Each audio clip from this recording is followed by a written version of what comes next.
Amém. Paz do Senhor para a igreja. Amém. Como vocês estão alegres aí, dá um glória a Deus. Eu preciso, antes de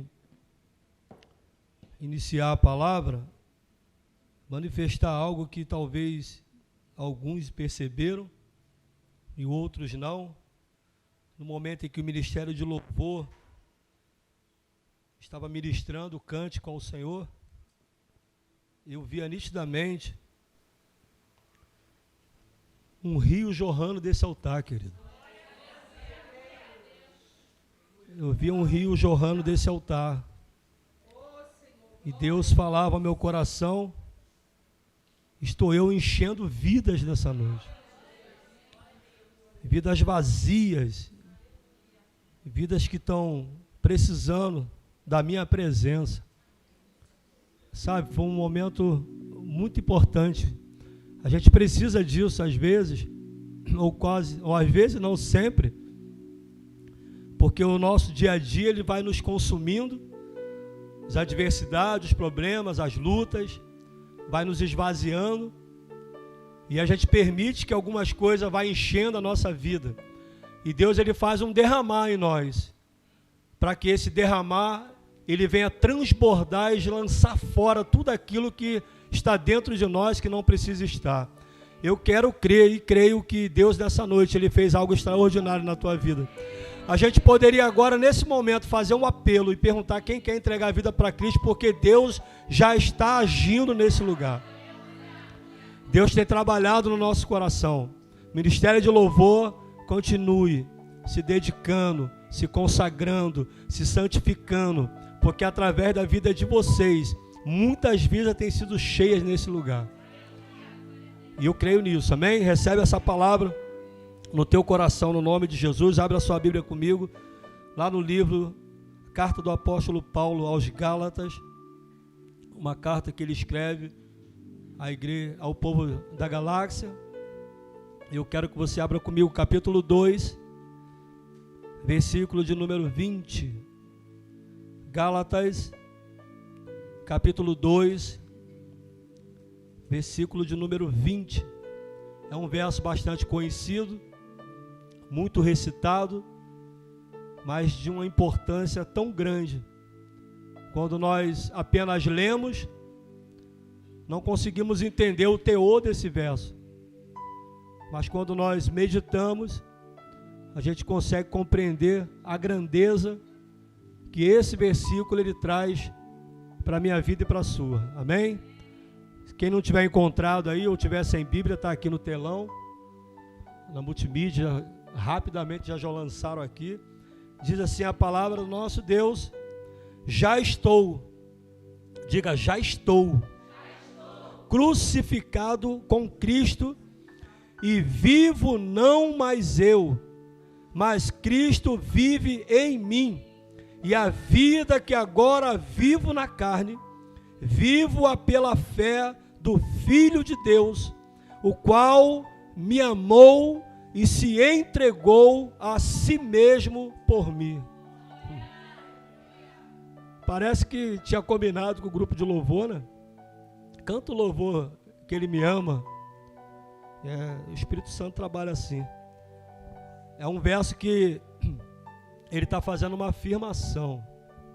Já estou, né? Eu não vou, não estou pensando, não estou com essa ideia, mas está fazendo uma declaração que eu já estou crucificado com Cristo e vivo não mais eu, mas Cristo vive em mim. Curva a sua cabeça, amado Deus e Pai, nós oramos a Ti nessa hora, agradecidos por termos sentido a Tua presença já notória neste lugar, Senhor.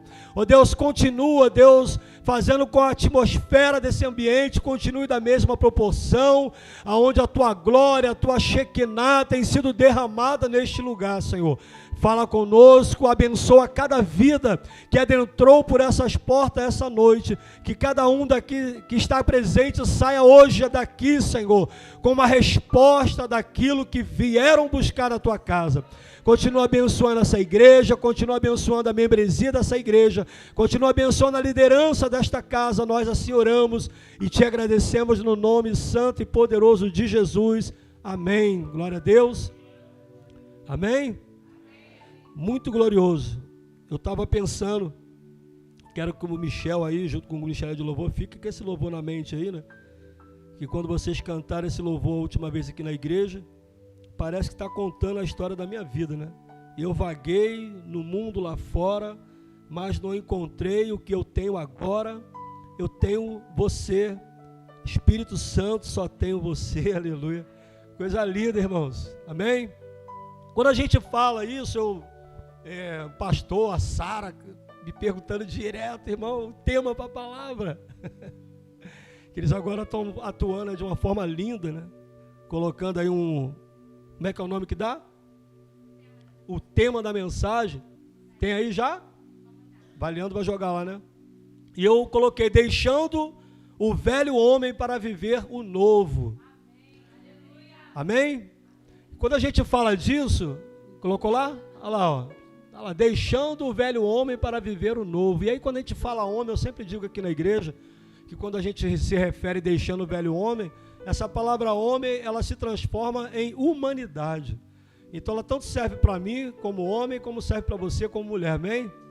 Aqui não está especificando o sexo, mas aí simbolizando a humanidade. Quando Deus diz que Deus amou o mundo, Deus está amando a humanidade. Quando Deus diz que Deus veio para o homem, Deus está dizendo que veio para a humanidade. Então a gente precisa entender isso, porque para você, mulheres, não se sentir menosprezada nessa mensagem, amém? Glória a Deus. Quando a gente fala isso, a gente precisa entender. Eu quero tentar incutir nessa palavra o meu testemunho. Eu não gosto muito de falar do meu testemunho, eu gosto de dar umas pinceladas, né? São coisas que não me orgulho, não gosto muito de recordar algumas coisas, mas faz parte da nossa vida. Eu lembro-me uma vez que eu fui membro de uma igreja, Michel, que toda vez que eu pregava, eu falava da conversão da minha esposa. Toda vez que eu pregava, eu falava da conversão da minha esposa. Toda vez que eu pregava, eu falava alguma coisa do meu testemunho. E o pastor, uma vez, dessa igreja, ele me chamou e falou assim, vira o disco, cara, pô, muda um pouco. Toda vez que tu prega, tu fala a mesma coisa. Tu fala da tua mulher, tu fala da tua vida. E eu falei, pastor, no dia que eu esquecer da onde Deus me tirou, eu me torno uma presa fácil para o inferno. O que me faz permanecer na presença do Senhor é quando eu olho para o espelho e lembro quem eu era e quem eu sou hoje. O que me faz permanecer na presença de Deus é quando eu recito esse versículo que eu não vivo mais, mas é Cristo que vive em mim. Quando me faz permanecer na presença de Deus, é lembrar das lutas que passei no meu casamento, na minha família, e hoje eu me vejo uma pessoa realizada, transformada pelo que Deus fez na minha vida, aleluia. É por isso que eu não paro de falar, é por isso que eu não deixo de declarar o que Deus tem feito na minha vida. Salmos vai declarar, não me lembro agora, acho que é Salmo 128, verso 18, se eu não estou enganado, ou 120, depois procura aí para pegar o certo, mas diz, não morrerei, mas antes viverei e contarei as obras do Senhor, aleluia. Meu irmão, você não pode esquecer do que Deus fez na tua vida, você não pode esquecer da onde Deus te tirou, você não pode esquecer da transformação que Deus fez na sua vida, aleluia. Eu não me lembro para me orgulhar do que fui, mas eu me lembro para exaltar o nome do Senhor, pelo que Deus fez na minha vida, amém? Quando a gente fala de deixar o velho para viver o novo, a gente pode dizer que para eu viver algo novo, é como fazer uma transição. O que é uma transição? É um espaço de um lugar para outro. Todos nós transicionamos nos diversos momentos da nossa vida, todos nós.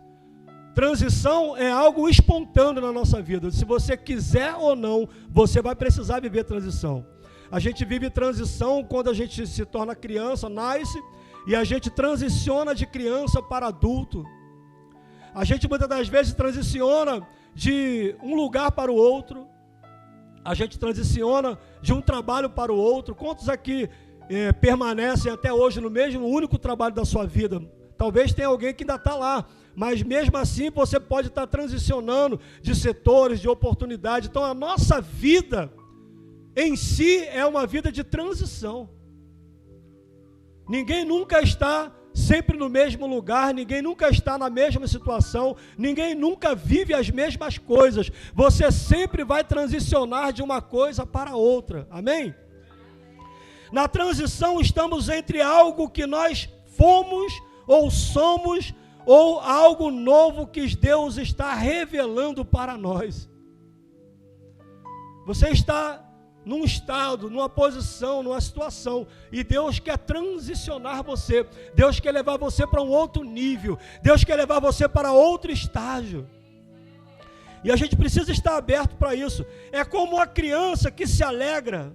Perdão, deixa eu pegar aqui umas folhinhas que estão no chão. Estou pisando aqui. Quase que eu peguei tudo, ainda tem algum.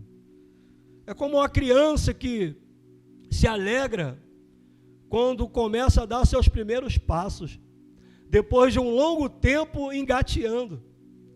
E quando ela dá o primeiro passinho, né, você que é pai, você que é mãe que está aqui, deve lembrar dessa cena, quando a criança deu o primeiro passo, né, Suzy? Quando seus filhinhos deram o primeiro passo, e a criança se alegra, porque ela está acostumada a engatear, mas agora ela está transicionando, está mudando, está descobrindo uma outra maneira de se mover. Eu quero que você consiga pegar o que Deus está querendo falar conosco nessa noite. Creia, meu amigo, minha amiga, Deus tem algo novo para você viver, que ainda não foi revelado para você, aleluia. A gente tem o hábito de achar que a nossa vida é isso mesmo, a vida é isso mesmo, irmão. Não tem nada de novo, o inferno é aqui, se o inferno fosse aqui, não precisava nem para o céu, porque tem tantas coisas boas aqui. Não queira saber como é o inferno. Inferno é lugar de ranger de dente, de pranto, de dor, de sofrimento. E o céu é lugar de uma glória inefável, muito melhor e maravilhosa do que essa que nós vivemos aqui. No céu não haverá dor, não haverá pranto, não haverá choro, não haverá clamor, porque essas coisas vão ser passadas na nossa vida, aleluia.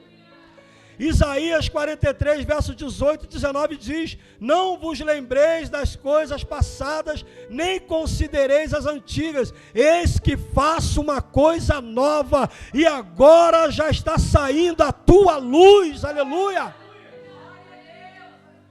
Você percebe que Deus está trazendo essa palavra para o povo do Egito, que estava preso na Babilônia, o povo estava saindo do cativeiro. E Deus está dizendo para aquele povo: não vos lembreis das coisas passadas. O que Deus está dizendo? Não vos lembreis da perseguição, da luta, das prisões, dos inimigos que vos perseguiram. E Deus está dizendo: e não considereis as antigas. O que Deus está dizendo?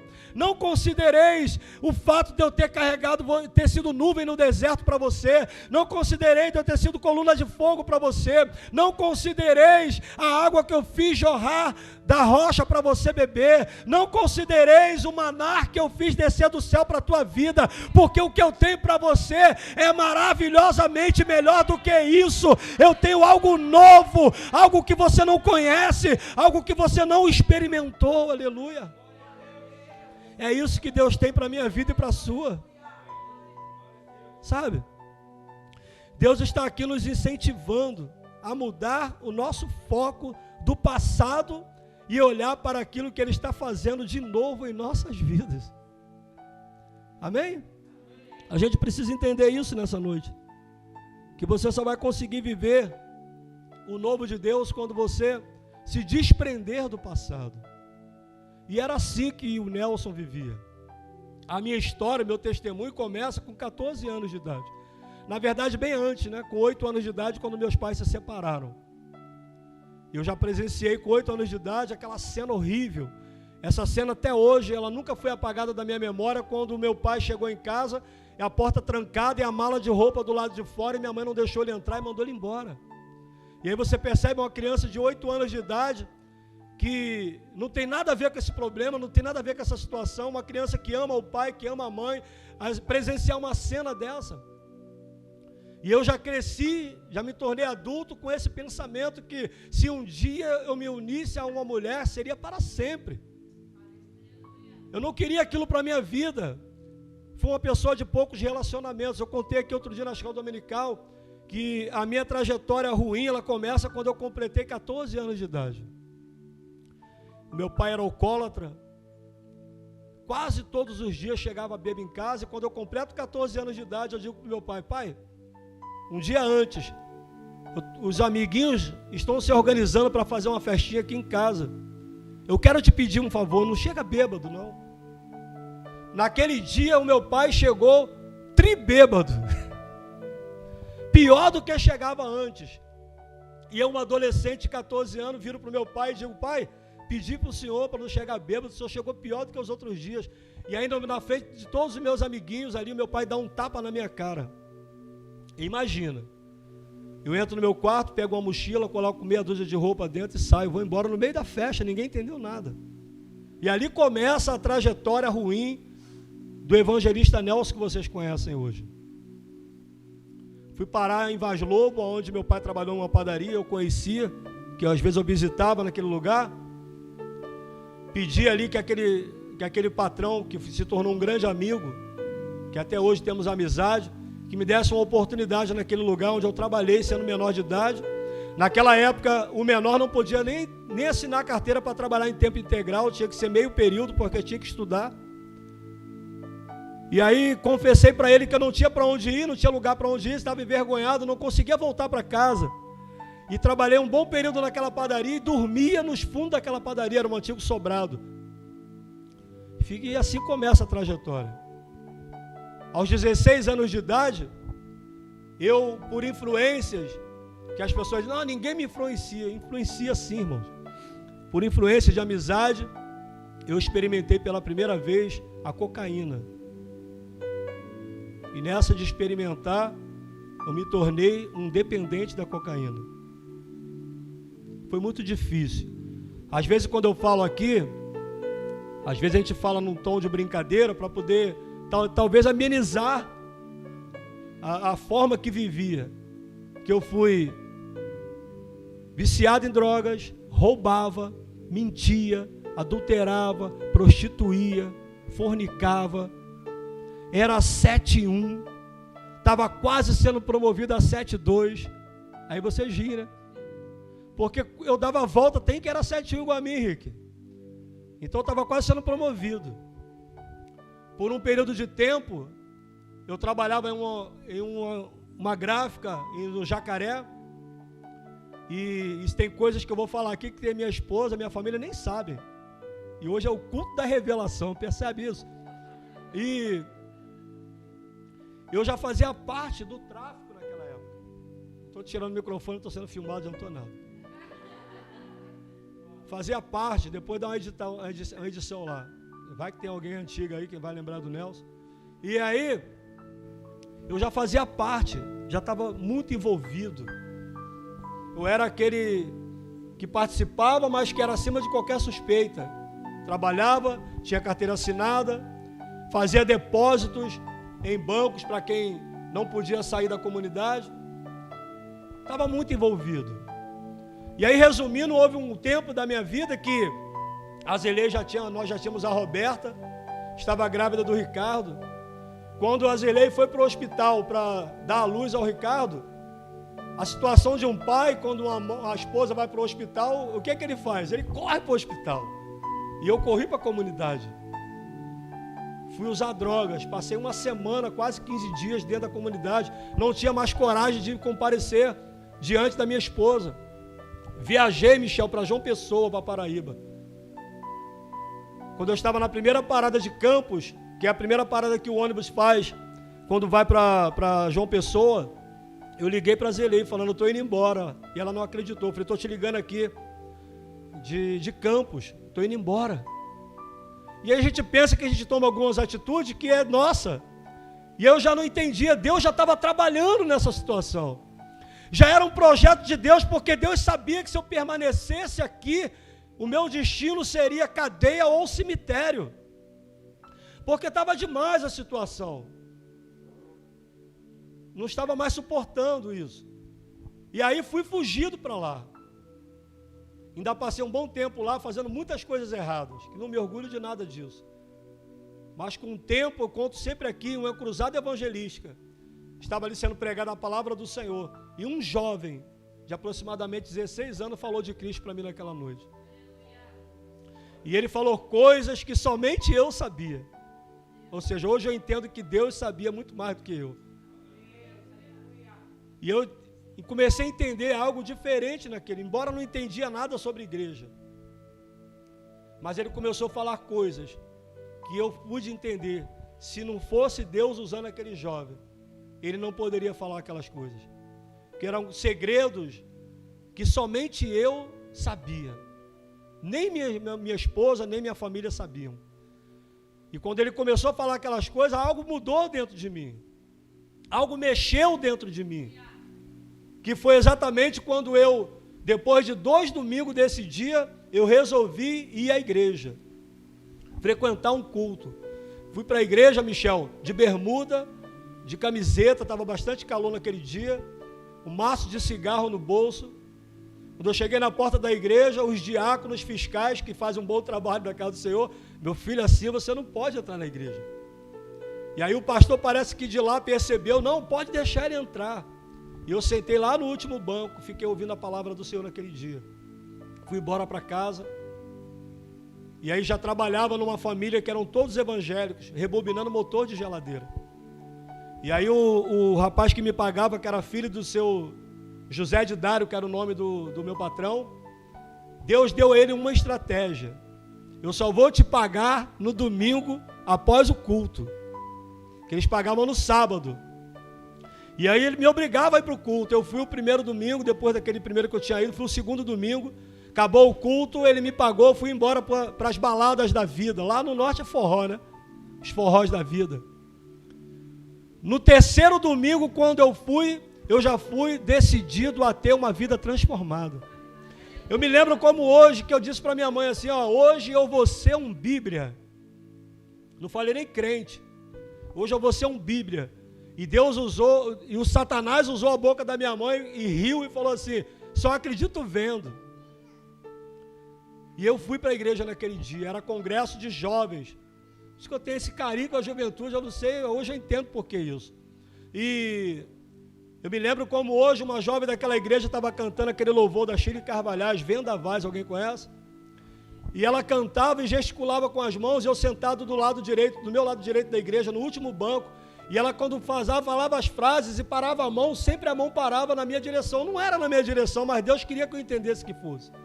Hoje alguém falou seu nome para mim, que você está sofrendo tanto assim. E aí eu comecei a chorar naquele dia. Como eu disse, era um tempo, nesse período, quando me converti, que era no mês de agosto, ainda estava um período um pouco frio. E naquele dia eu chorava e suava, irmãos. Deus me lavando, me purificando, transformando a minha vida naquela noite. Quando o pregador Michel começou a pregar a palavra, e ele ainda estava no meio da mensagem. Eu costumo dizer que eu nunca presenciei uma mensagem ser interrompida, a não ser no dia em que Jesus salvou a minha alma. Eu já estava com os olhos fechados, já esperando aquela famosa frase, quem quer aceitar Jesus? E eu com os olhos fechados, chorando muito naquela noite, alguém se incomodava, e o irmão do lado, não, deixa ele chorar, Deus está lavando ele, Deus está purificando ele. Sabe, foi a mesma sensação que eu senti e tive quando eu fui batizado com o Espírito Santo de Deus. Aqui na igreja do nosso amigo, pastor Luiz Fernandes. E aquele pregador estava pregando, e ele falava a mensagem sobre Davi, sobre as qualidades do jovem Davi. E aí no meio da sua mensagem ele faz a famosa frase, irmãos, no final do culto, o pastor da igreja vai perguntar quem quer aceitar Jesus. Era só o que eu queria ouvir. E eu levantei a mão lá atrás, fiquei em pé, falei, eu quero esse Jesus.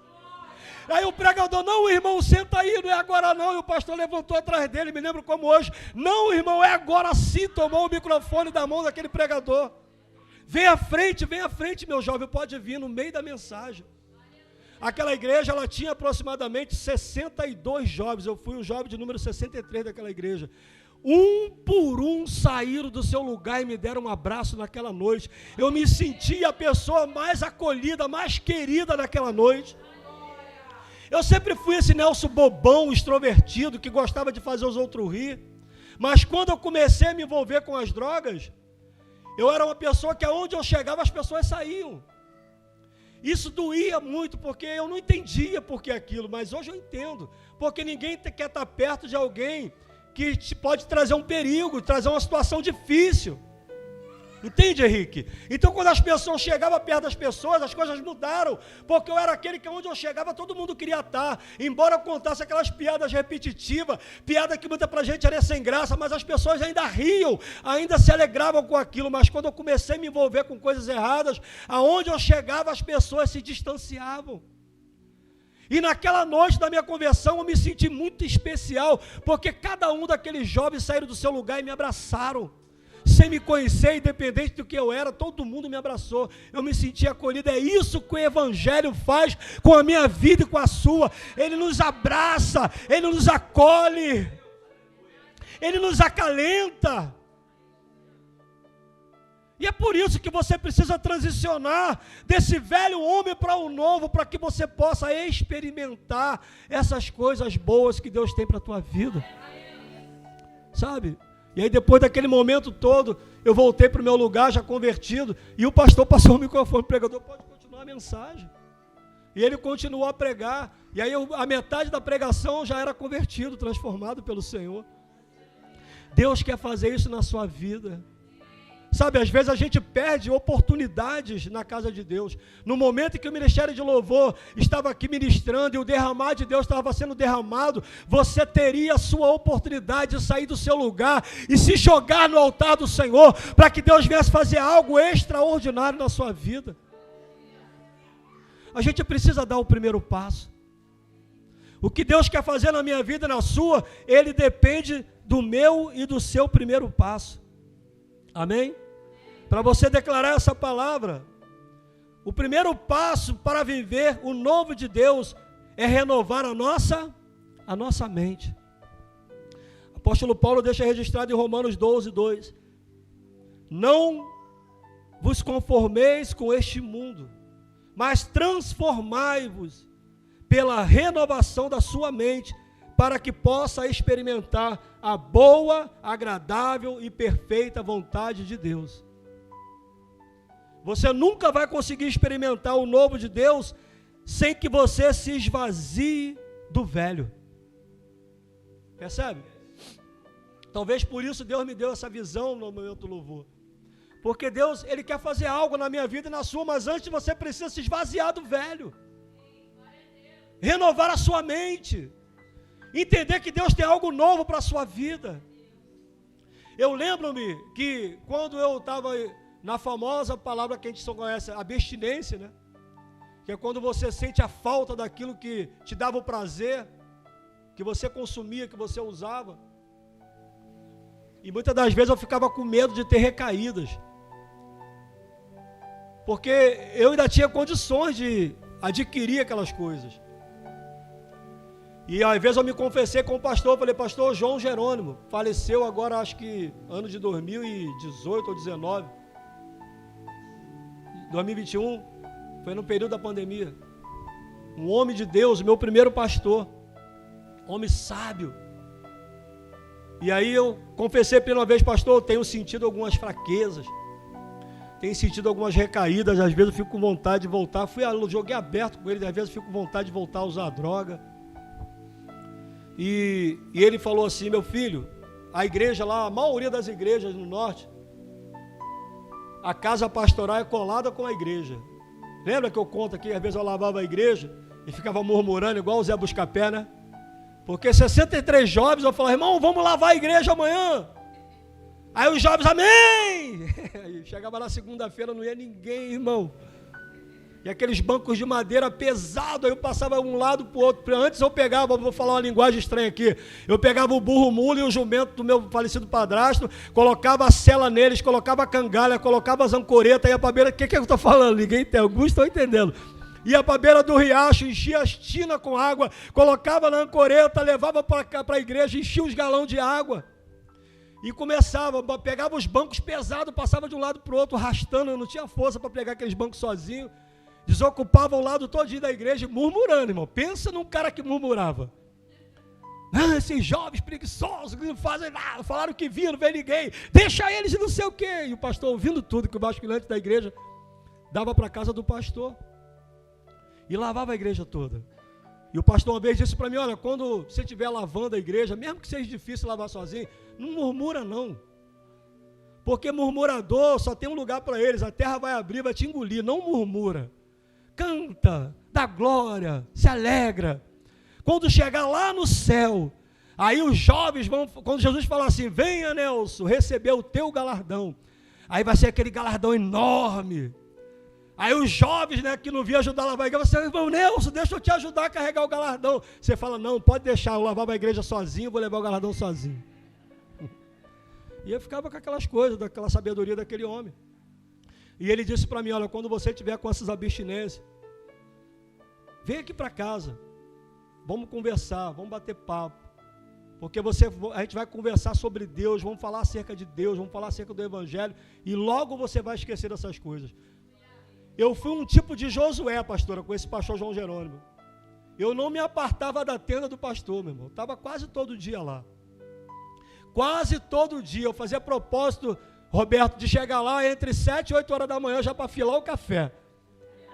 Pastor, eu vim conversar, mas já sentava na mesa, o café está pronto. Já pegava aquele cuscuz com manteiga, eu colocava, já começava a comer. E vamos conversar, mas estão comendo ao mesmo tempo. Era bom demais, mas eu aprendi muito com aquele homem, e aí eu esquecia das coisas, porque existe um ditado mundano que mente vazia é oficina do diabo. Quando a gente está com a mente vazia, o diabo se aproveita para colocar muitas coisas na nossa mente, e quando você se ocupa com a palavra de Deus, é o que o apóstolo Paulo dá esse conselho a Timóteo. Medita nessas coisas, te ocupa nelas, tenha bom proveito dela para que seja proveitoso para ti e para aqueles que te ouvem, aleluia.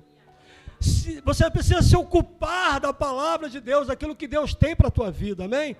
Então o primeiro passo é você renovar a sua mente, deixar as coisas velhas. A Bíblia diz em 2 Coríntios 5,17, pelo que se alguém está em Cristo, nova criatura é, as coisas velhas se passaram, e eis que tudo se fez novo. Viver o novo eu sei que às vezes assusta.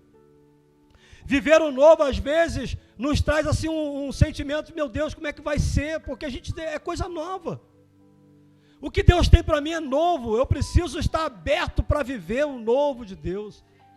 É uma nova vida, são coisas novas, é como que você nasceu de novo verdadeiramente, você vai aprender agora a dar os novos passos, um passo diferente, um passo em caminho ao céu, um passo em caminho à glória, aleluia. Você precisa aprender isso, aleluia. Para eu viver, eu preciso me esvaziar do velho para que abra espaço para o novo de Deus na minha vida. Lucas capítulo 5, verso 37 diz, ninguém põe vinho novo em odres velhos, porque senão o vinho novo arrebenta os odres velhos, e se derrama, e perde-se o vinho e os odres. Alguém sabe o que é odre? Alguém já se preocupou em saber o que é isso? Umas bolsas de couro, em que era colocado o suco de uva dentro, para que ele pudesse fermentar. Então, quando se colocava o vinho novo dentro do odre novo, aquele couro ainda não tinha sido usado, e conforme o vinho ele fermentava, ele delatava aquele couro. Mas aquele couro, por ser novo, aquele odre, aquela bolsa de couro por ser nova, ela suportava aquela fermentação. Mas aí as pessoas às vezes tiravam aquele vinho, Chapolin não, né? Cláudio. Tirava, já falei, agora já era. Tirava aquele vinho que tinha sido fermentado e achava assim, poxa, esse odre ainda está muito bom. E pegava o vinho novo e colocava dentro do odre velho, que ainda já tinha sido usado. O que acontecia? Quando aquele vinho fermentava novamente, aquele odre não suportava uma nova fermentação. O que acontecia?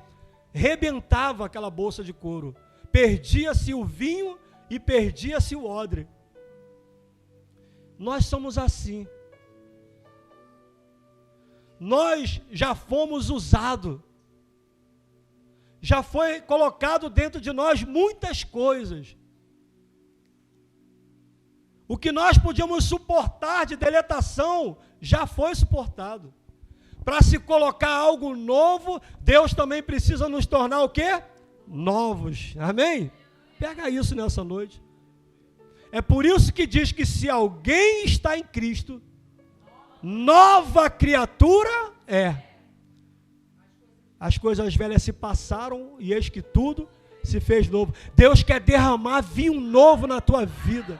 Deus quer encher você de vinho novo nessa noite.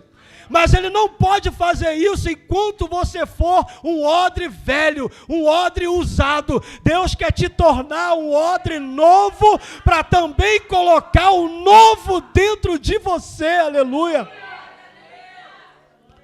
Quem está disposto nessa noite a se esvaziar do velho, diga.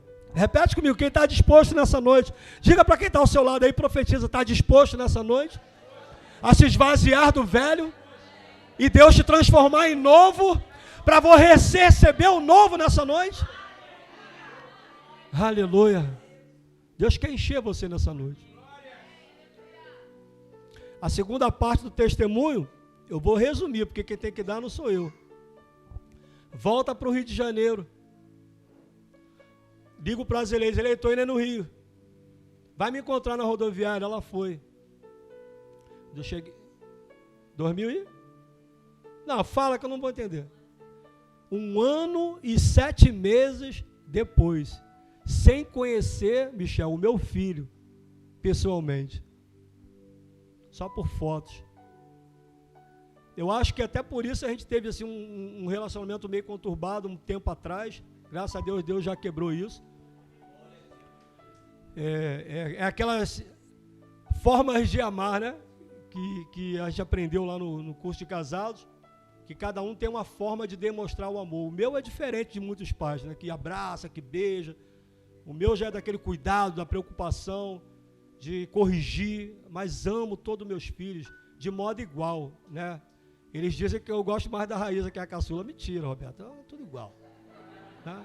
Tudo igual. Só porque ela parece mais comigo, você caseiro, nada a ver. A Raizinha, filha da promessa. Vocês também são. E quando eu volto, eu digo para elas, não sou mais aquele Nelson, agora eu sou um Nelson transformado. Sou uma nova criatura. Quero viver com você. Vamos? Topa, topo.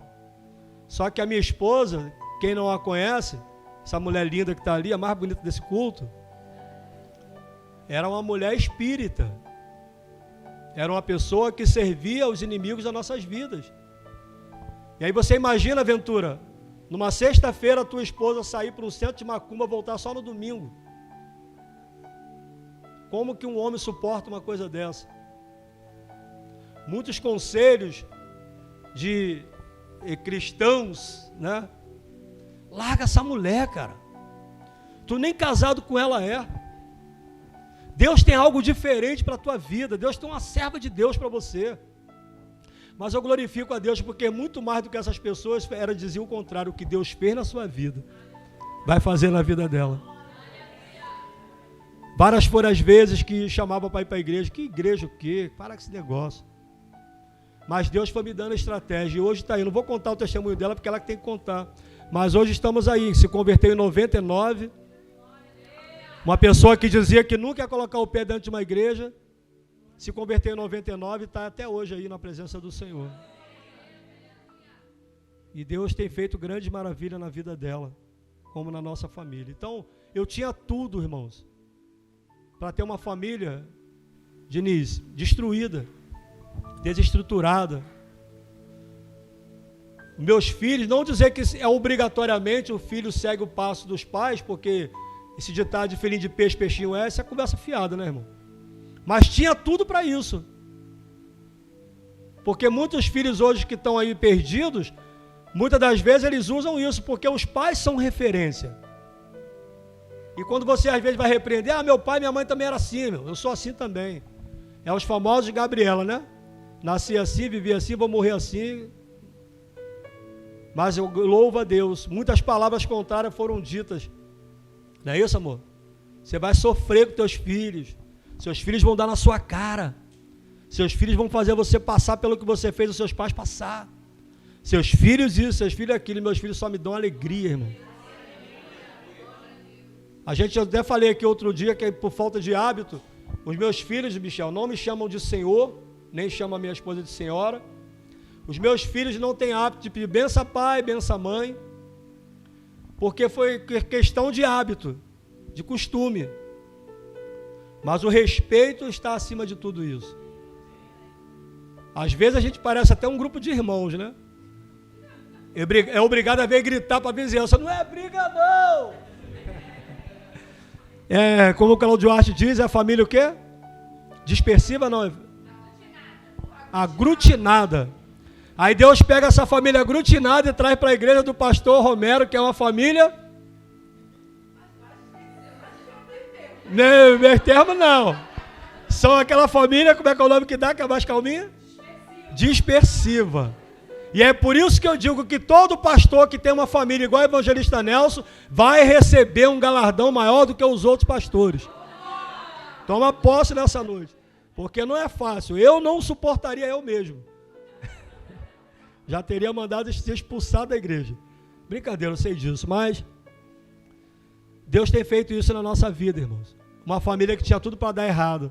Mas quando Jesus entra no negócio, quando você crê dessa forma que o versículo disse, que você não vive mais, mas que é Cristo que vive em você, Deus transforma a sua vida. Vamos ficar de pé nessa noite? Eu acho que até passei do tempo que o pastor passou. Bom.